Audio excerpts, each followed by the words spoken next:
trails were attacked, villagers catch a massive crocodile.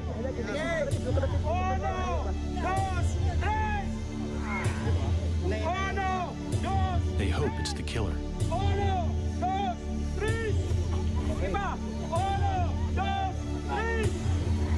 All night long, they struggle to haul it back to the village. It's alive. It still wants to fight. It's clearly an exceptional animal. But the real question is, have they just caught the largest croc on record? And will that finally bring an end to 2 years of terror? The Agusan Marsh lies on the island of Mindanao in the southern Philippines. It's an almost pristine wetland the size of the city of Chicago. At the southern end lies Lake Mihaba. The enormous network of lakes, rivers, and marshland is an ideal habitat for crocodiles. People live here for the same reason as the crocs. The fishing is good. Some build their houses floating right on the water.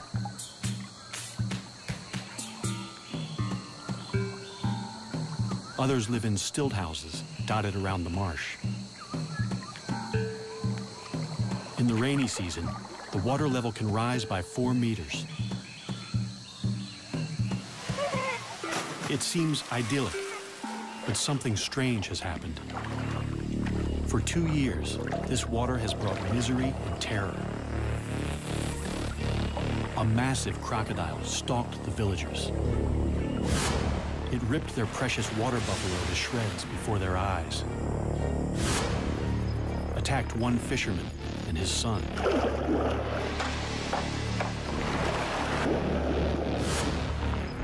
And snatched another man from his boat to eat him alive. But it all started with the attack on the schoolgirls on Lake Mihaba, in the heart of the marsh.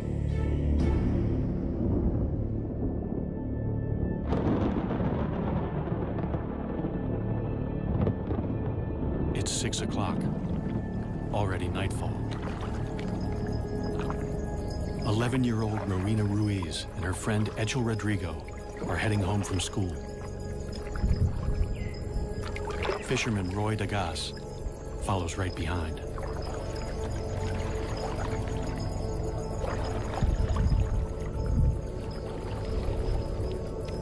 None of them knows that they're being watched by a crocodile about to start a killing spree.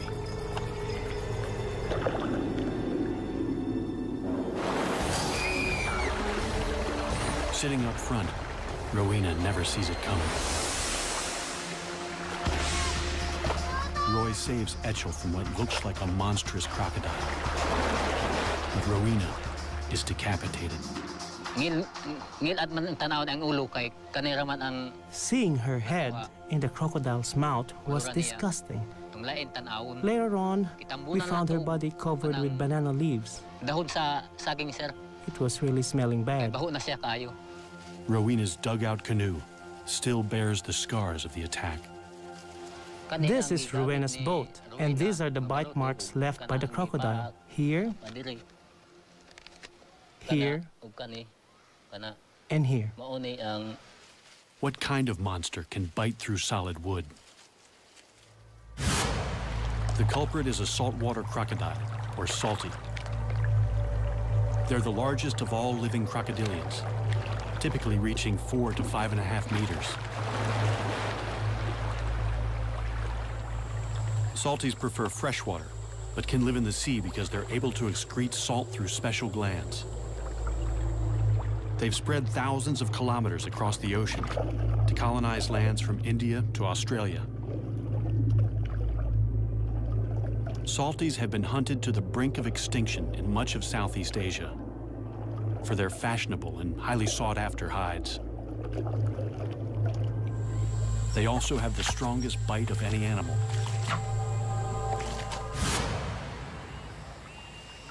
The Agusan Marsh is one of the last strongholds of salties in the Philippines. Since 1994, the crocodiles here are fully protected. Killing one could land you 12 years in prison. The tables have turned. Now the people are being hunted. Roy Dagas is badly shaken by the attack. I was afraid that Ruina's parents would blame me for her death and kill me, since I was the one who picked her up. With a rogue crocodile in their midst, no one feels safe. But they have nowhere else to go. 70% of the people here make their living by fishing. We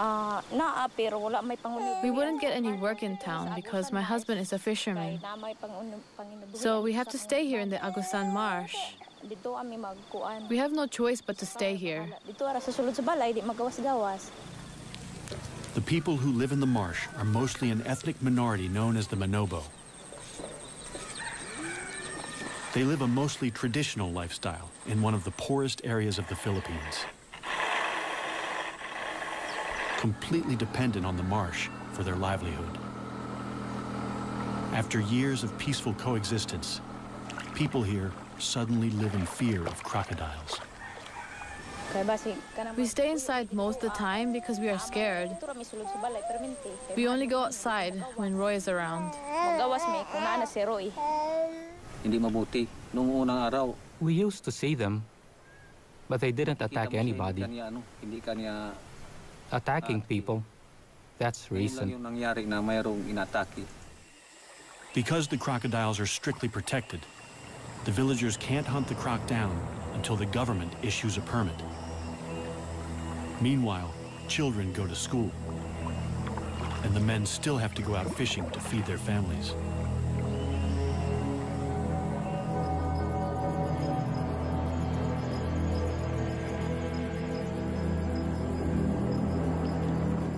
Roy's brother, Rinaldo Dagas, is fishing with his son at their favorite spot in the marsh, right in the beast's lair.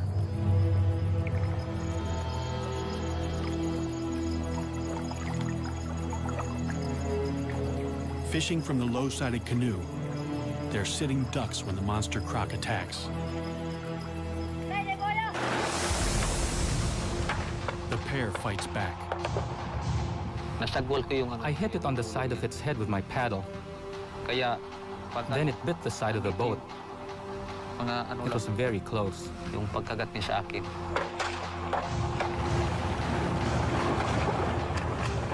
bolt to the bank for safety.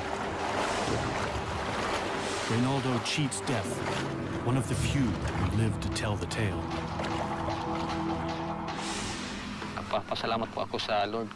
I thank the Lord for saving me that night, or I would have been dead meat. Just downriver from Lake Mihaba lies the village of San Marcos, population 1,075.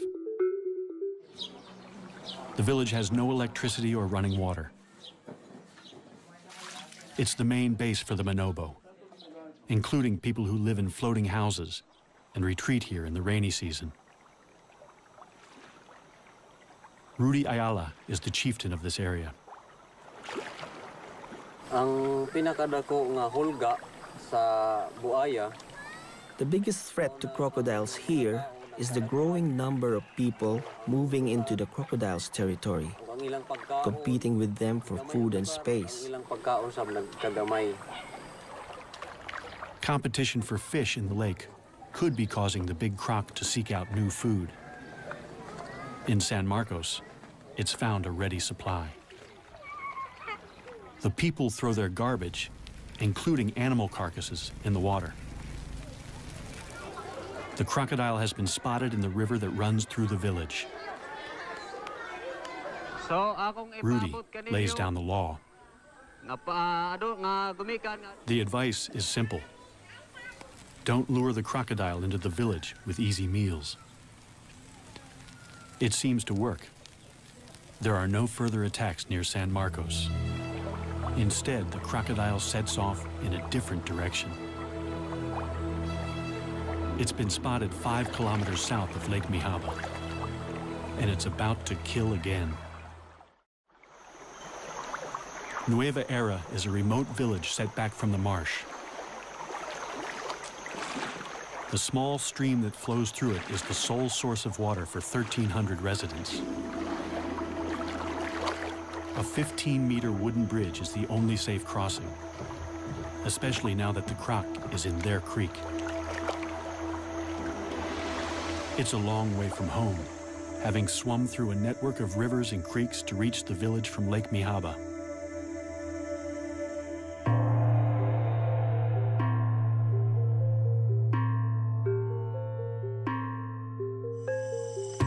Local farmer Daniel Oxtero has already worked a full day on the land.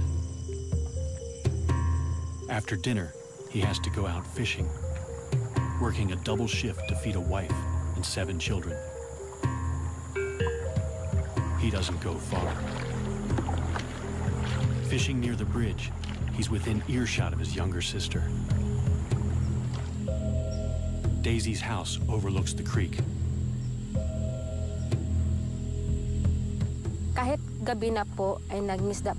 Even though it was dangerous to be on the creek at night, Daniel had to go fishing so he could buy rice the next day and feed his family. Without knowing it, Daisy hears her brother's final moments. The night that Daniel disappeared, at about 9 p.m., it was dead quiet in the village. I felt like I was the only one awake. Then the dogs started to bark angrily. Mga tahol ng aso, parang galit na galit ang mga aso. And then I heard splashes in the water. Very loud splashes. Malapit sa ilog namin na napakalakas na palo.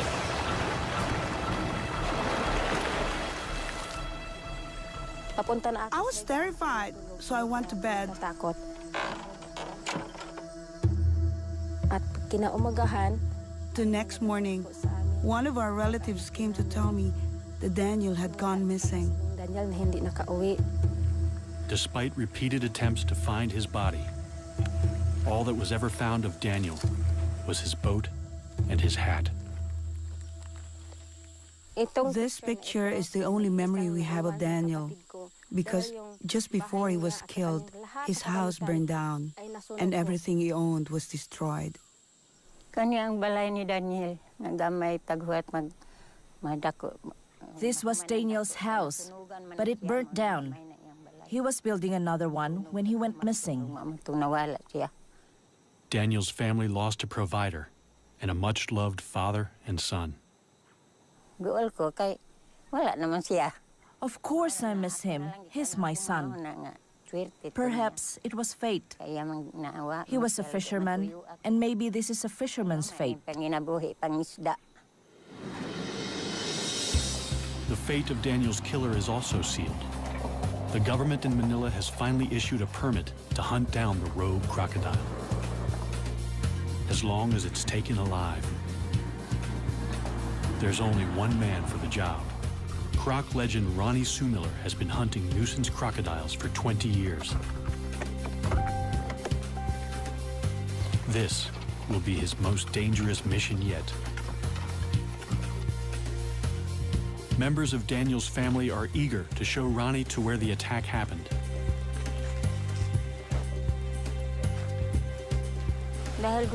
I really want them to catch that crocodile because I want to see if it ate my brother. I am scared of the big crocodile. We're especially afraid for the children. There are lots of children here.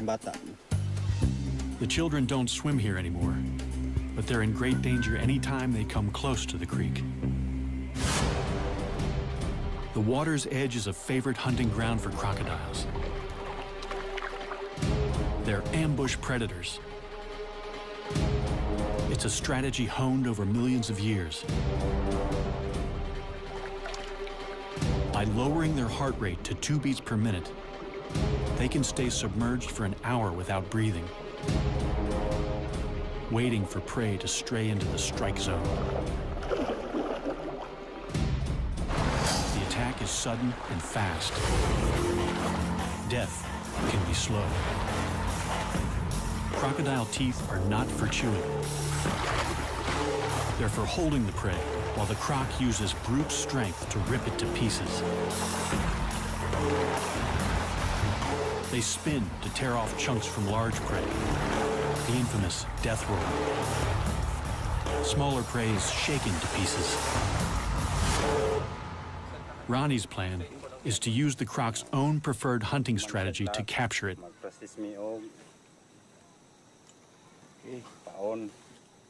A morsel of chicken suspended just above the water is an irresistible lure. So that's the principle. When it is grabbed by the crocodile, the crocodile will run away and this will close down. This will catch the upper jaw.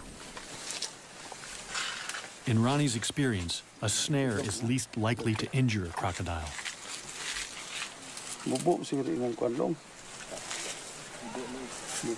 So, this is a hard job because we have to make sure that we have to capture it alive. Ronnie posts a sentry in a nearby treehouse. Now, it's a waiting game.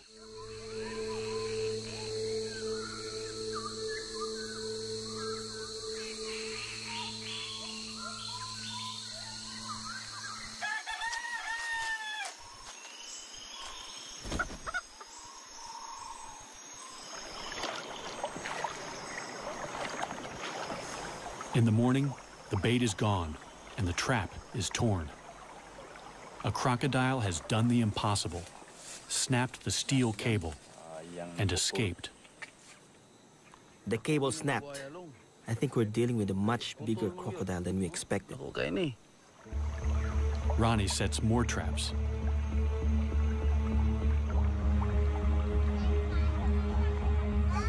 For the villagers, it's a terrifying wait. They find trap after trap in shreds. The croc must be huge. 3 weeks later, a trap finally holds.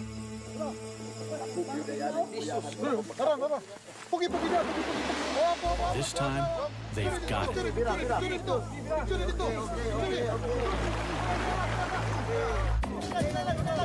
Several dozen men strain in a tug-of-war with a powerful crocodile on the end of their line. The beast is so heavy and so powerful that it takes several hours to haul it in. It's clearly no ordinary crocodile. But it's only when they finally land it that they realize exactly what they're up against. It's immense.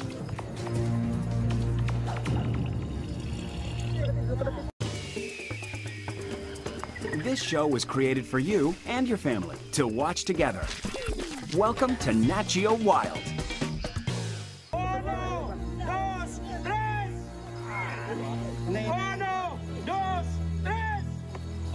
60 people work all night to drag the beast 1.5 kilometers back to the village.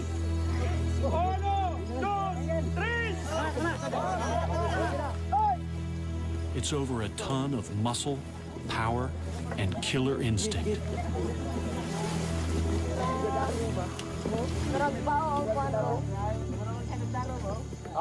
As word spreads that they've caught the killer, more and more jubilant onlookers flock to the creek. Everyone wants to get close to the enormous animal now that he's tied down.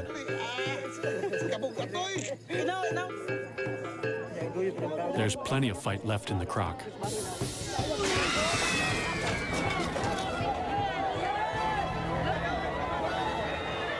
For a moment, everyone's heart stands still. The ropes only just hold. But the hard part is yet to come. They have to transport the enormous reptile 11 kilometers to a purpose-built tourist park at Consuelo, near the main road. The problem is, the road to the park is on the other side of the creek. And the only bridge is far too rickety and narrow. They have to transfer the killer crocodile to a makeshift pontoon and float him across.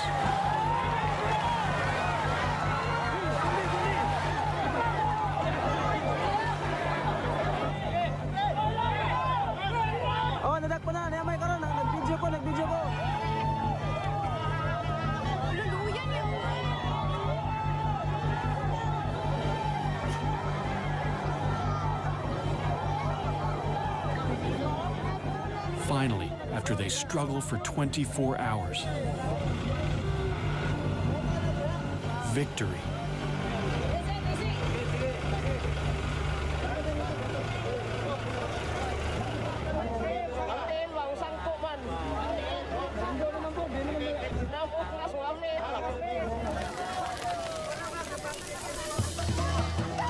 The party goes on deep into the night.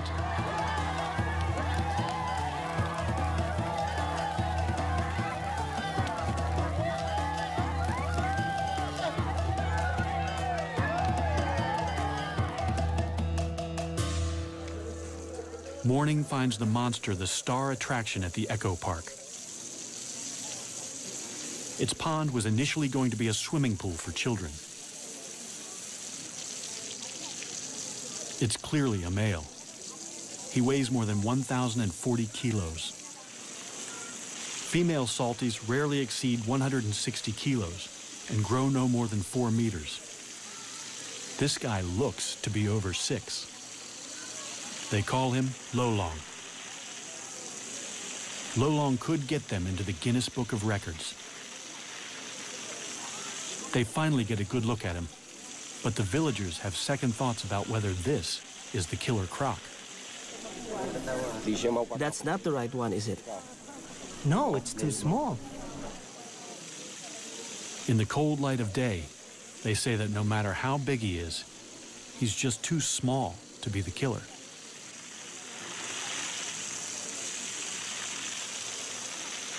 Roy Dagas, who was with Rowena when she died, is certain that this is not the croc he saw that night.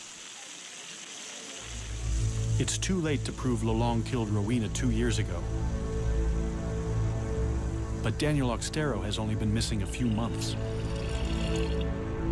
Could his remains still be inside Lolong's stomach? Crocodiles swallow large chunks of prey, bones and all, without chewing. They have the strongest stomach acid of any animal. Flesh will be dissolved in days, bones in a matter of weeks. But they can't digest anything made of keratin. So horns or human hair and fingernails can remain inside the croc for months. It's a long shot, but the people are desperate for answers. They can't slice him open. The next best thing is to pump his stomach.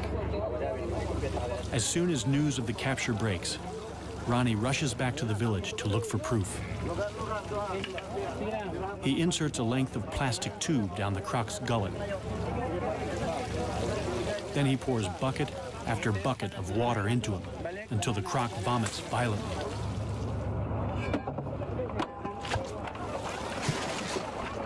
Ronnie doesn't find any human remains. The stomach pumping is inconclusive.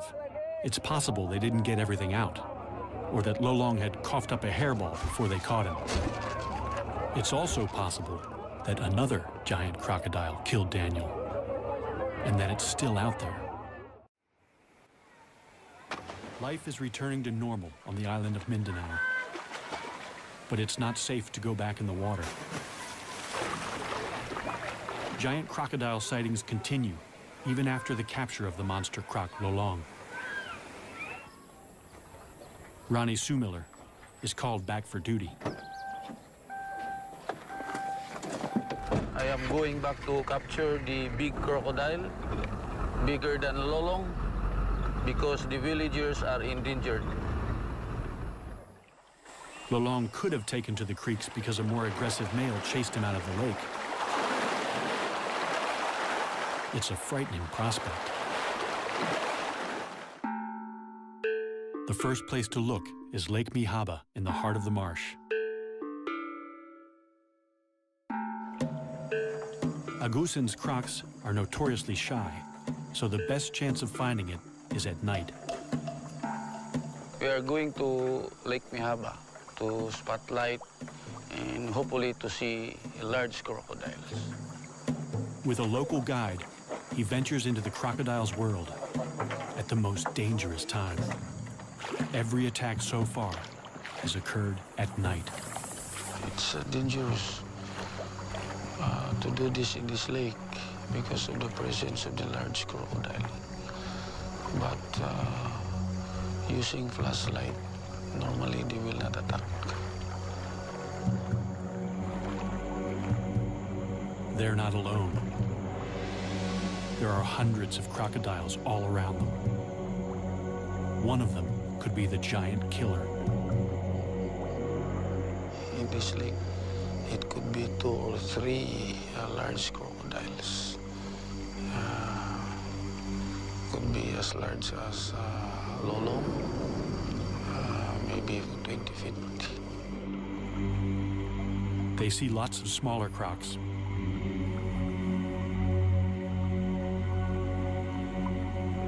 Ronnie spots a likely suspect. Or it could just be the light playing tricks.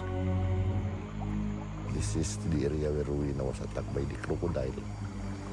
So the boat was capsized. They don't want to be the next victims, so Ronnie calls it a night. Then he gets another break in the case. Near Nueva Era, he hears of a rare sighting of a giant crocodile in broad daylight. He misses it by only hours. Hello. Hello. Did you see a crocodile over here? Yes, at about 11 o'clock. So, this is where its head was positioned? Yes, with its shoulders over here. How big do you estimate its head was? It was huge, and he had his mouth open like this. With a stick, Ronnie measures where the head was, so he can estimate the croc's total length. So they're at the pit. I've never seen a crocodile like this. He is almost 40 feet, I should say. It's really a huge crocodile. Even for a skeptic, it's scary to imagine the croc that hauled out here. Then Ronnie discovers that this is not the first time that someone has reported a 12-meter croc around Nueva Era. A few months ago, Javar Abdul saw a colossal crocodile take down his prize water buffalo, or carabao. Imagine the croc that could take down one of these. A fully grown carabao weighs almost 500 kilos. Losing an animal like this is like losing a tractor. They're our livelihood. We use them to plow the fields and to haul logs. It was a huge loss for me because it was the only carabao I had. The monster dragged the massive carabao downstream, but got stuck under the bridge, so Javar got a good look at the culprit. So why couldn't the croc pull the carabao under the bridge? The water level was too high, so the legs of the bridge were blocking it.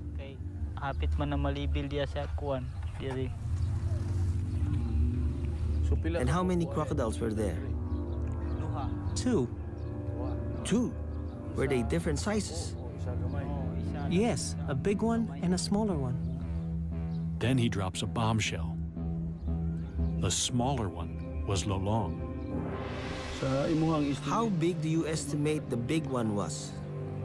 I estimate more or less from that point over there to the far side of the bridge. Okay, let's measure that. Instead of one giant croc chasing another out of Lake Mihaba,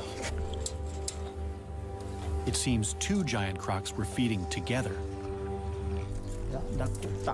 And the second one was even bigger than Lolong. Wow! 12 meters, ang taas. Oh, dako gyud nga buhaya kay 12 meters man. Ronnie now has 2 sightings of a croc even larger than Lolong, the one they captured. And no incriminating material in Lolong's stomach. So another croc could be responsible. Good news. An expert is on his way to measure Lolong and see if he's a contender for the world's largest croc. Dr. Adam Britton is the go-to guy for crocodiles for the Guinness Book of World Records. He certified the current record holder only a few months ago.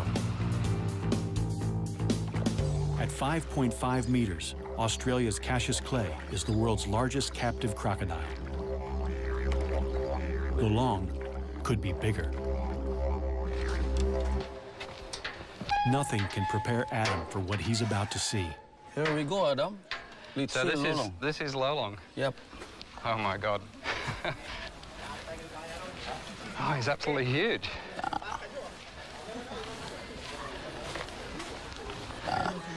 That's Lolong. It's incredible. Yeah. So really huge. I think he's the biggest crocodile I've ever seen. Yeah. To qualify for the Guinness record, Adam has to ensure Lolong lies perfectly flat and dead straight. So how do you measure a giant man-eater? It would be good to do it actually down the crocodile's back. Very carefully. I'm actually going to inject him with 2 different drugs. One is a muscle relaxant, and the other one is Valium. So he'll actually, hopefully, be quite happy while we're measuring him. While he's under, Lolong is in danger of overheating, so he must be constantly hosed down.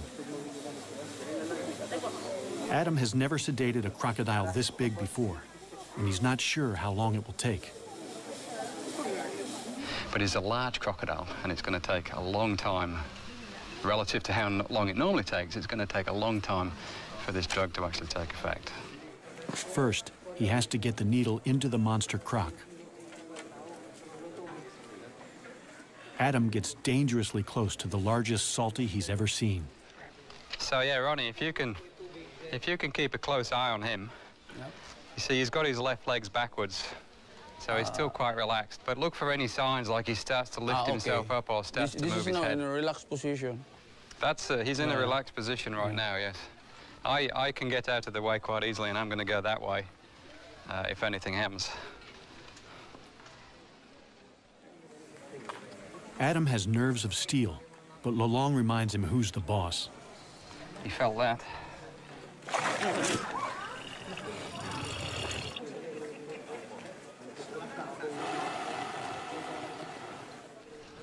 He's got some really powerful muscles that run down his tail, and this is intramuscular. So I'm just gonna go between the scales here. You see this skin is so soft. It'll just go straight in. If I were to try and get it through there, it's actually quite tough. Okay.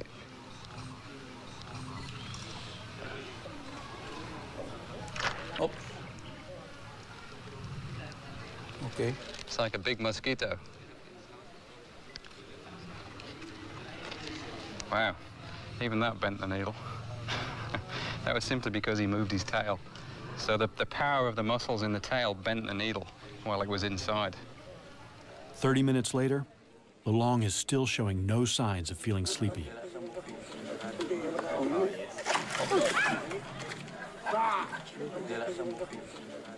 It's actually good. Every time he swings like this, then his blood is pumping.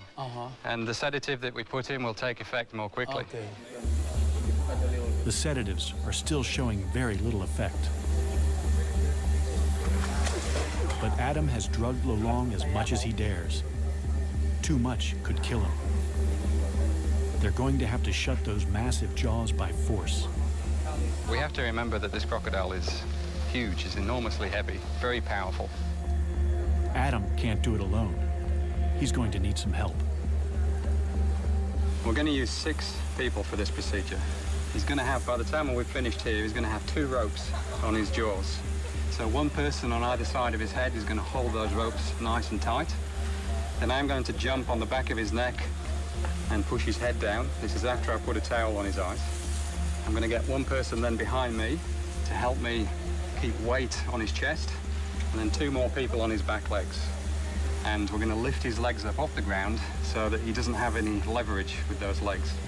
And he's still going to be stronger than us, really. I mean, he's huge, incredibly powerful, strong crocodile. But it's amazing when you get on the back of the head, particularly, and you cover the eyes and you put pressure down there, They often give up. They'll just sit there and say, okay, do what you need to do. Fingers crossed, anyway. Ronnie rounds up 5 volunteers. They have to get in the pen with the giant crocodile and sit right on his back. Okay, let's go and test him first and see if that drug is taking any more effect.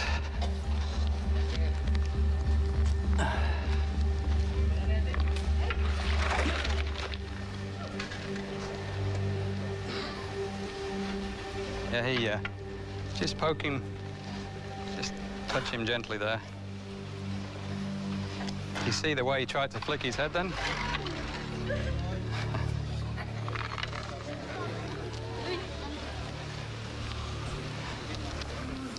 He's definitely lost some of his strength. They place towels over Lolong's eyes to help keep him calm. Okay.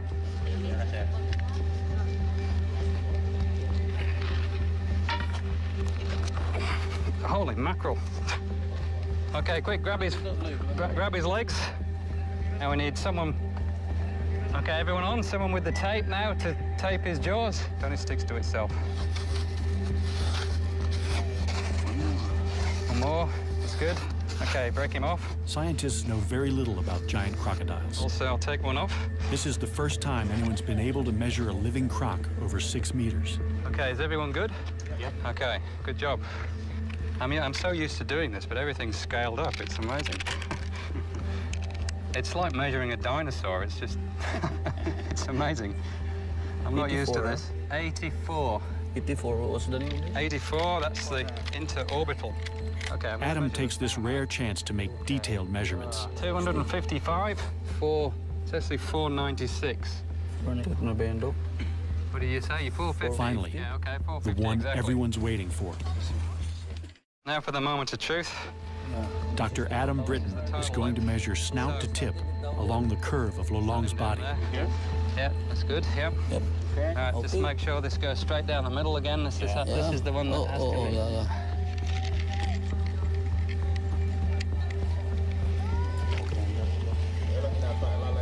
Can I get someone to hold this? 6170. 6170. Which is the largest saltwater crocodile in the world. 6170. In fact, that's the largest crocodile in the world, full stop. 6170. Lolong is 6.17 meters long, the largest known living crocodile, by more than a half a meter. Time for a photo opportunity as Adam declares a new Guinness World Record. The official size of Lolong is 6.17 meters.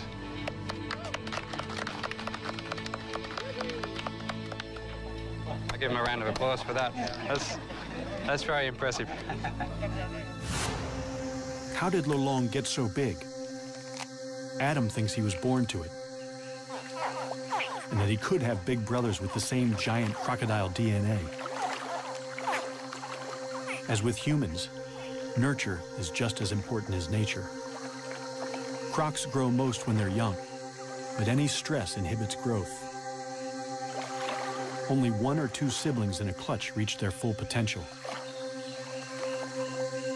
In his formative years, Lolong must have had plenty of food and few competitors.